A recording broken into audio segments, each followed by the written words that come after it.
mineral resource think tank, and our purpose is to generate debate in regards to the mineral resources that are endowed in northern Uganda.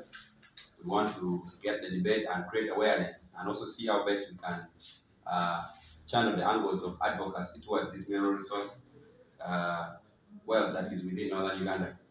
A very uncomfortable conversation that no one is there to take, and we're there to do it because it is necessary. We find it much more necessary than ever, looking at the land crisis and the influx of so many people in northern Uganda. So we have organized what we call the first Acholi Mineral Wealth Conference. That is happening tomorrow, 15th of November at Boma Hotel. And it will be the first of its kind, but it will not be the last. We shall be doing this conference at least twice in a year, starting next year. So this one for this year is basically to generate synergies towards the preceding conferences for next year. So our intention is basically to let the public know that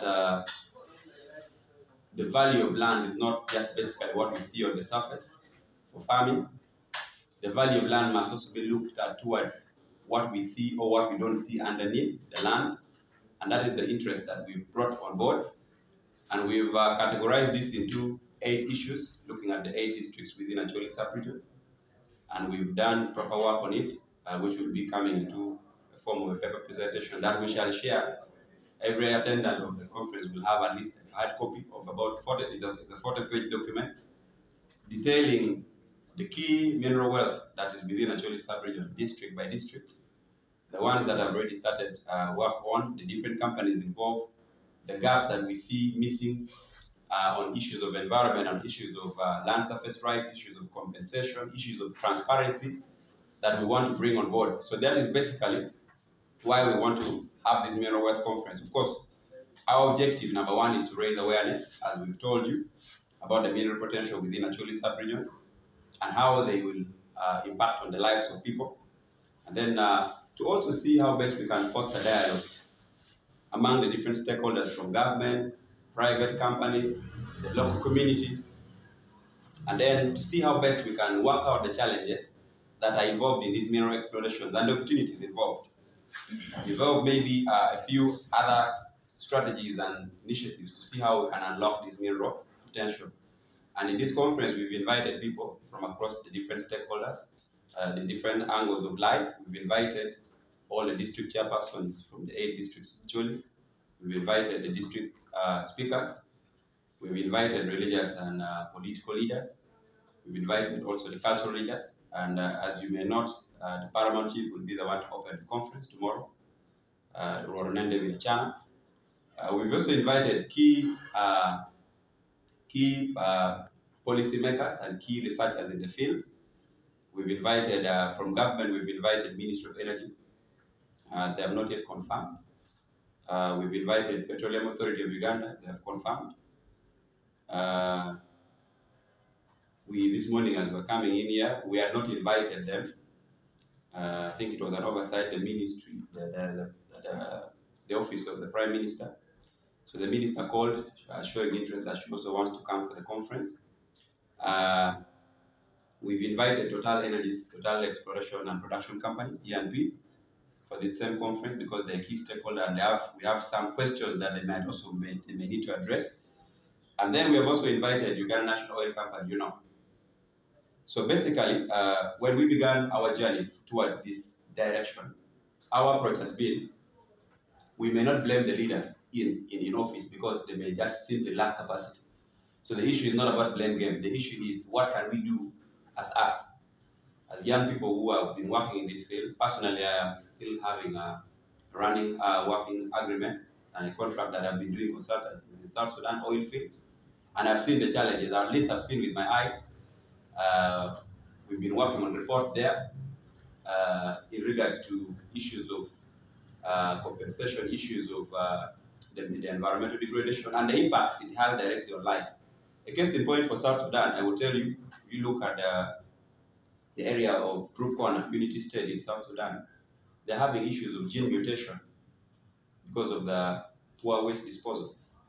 And I think members of the press some of you, and if not most of you, I think wrote the story of Douglas Lodge and the story of Prof where Heritage was had deposited waste there improperly.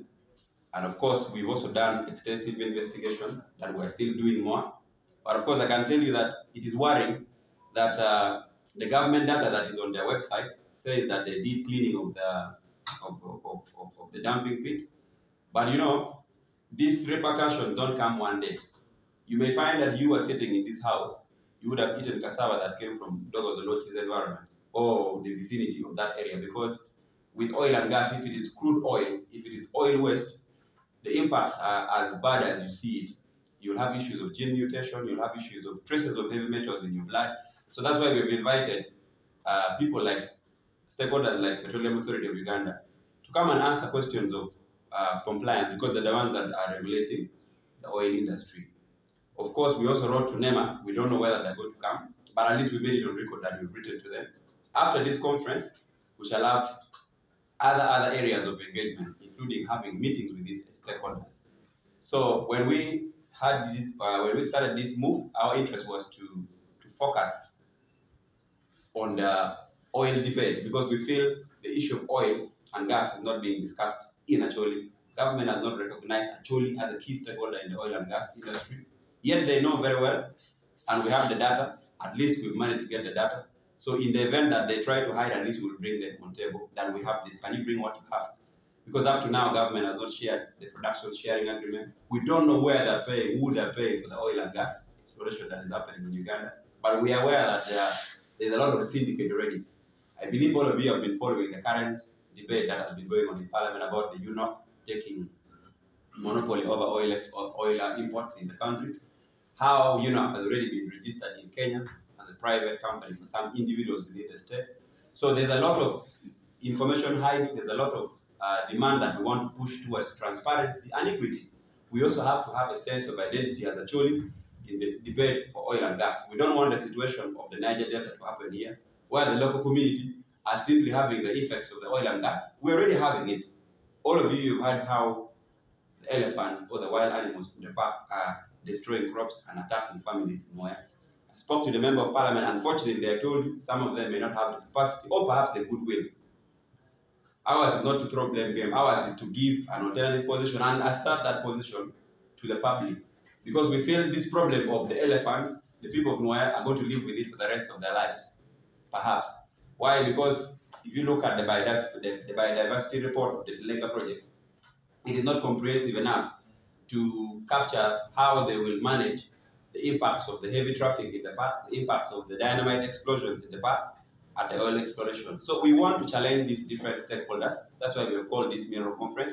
This is just the first step to generate intellectual debate and to see how best we can build synergies towards other discussions, because all of you are aware there were technical working groups, especially the one which was led by Professor Ogenga. At least I want to applaud him as one key person who has consistently raised the issue of the oil debate and the discussion towards equity, transparency, and a sense of belonging for the Acholi people in the oil and gas sector. So basically, that is what we want to discuss. Of course, not leaving around certain projects that are going on within the Acholi in the mineral sector, like the case in point for the Rom Cross Graphite project, a very big project that we're not looking into, because that is the project that the companies are planning to set up big factories for production of the electric car batteries, which is the next green energy transition that is happening, and people are not looking into it. And these companies have already been exploiting the fact that our natural resource committees of the districts, you know, there's a politician that sit, the councillors are the ones who are appointed, they don't have capacity. They've been exploiting that gap to even take minerals already out of the country. It is on record that Blancover Resources has said they've taken so far 55,000 kilograms, that is 55 tons. They called it samples. You cannot take 55,000 kilograms as samples for testing in China, Canada, and Australia. So the good thing is that is the UK company. We've written to them, and we want to have engagements with them as key stakeholders, because we need them to become transparent. We are now very much sure that that is already looting of resources, because they did that, number one, as a syndicate to bypass revenue, as a way to avoid public scrutiny. Okay, that is just, they called it samples. You cannot take 55,000 kilograms of rock samples, as they called it.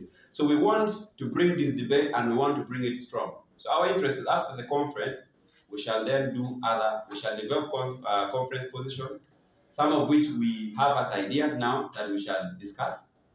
Of course, key among which is to move and do what we call public baradas, to have meetings within the different areas that we find prospects of oil in, prospects of minerals, or where the explorations are already ongoing.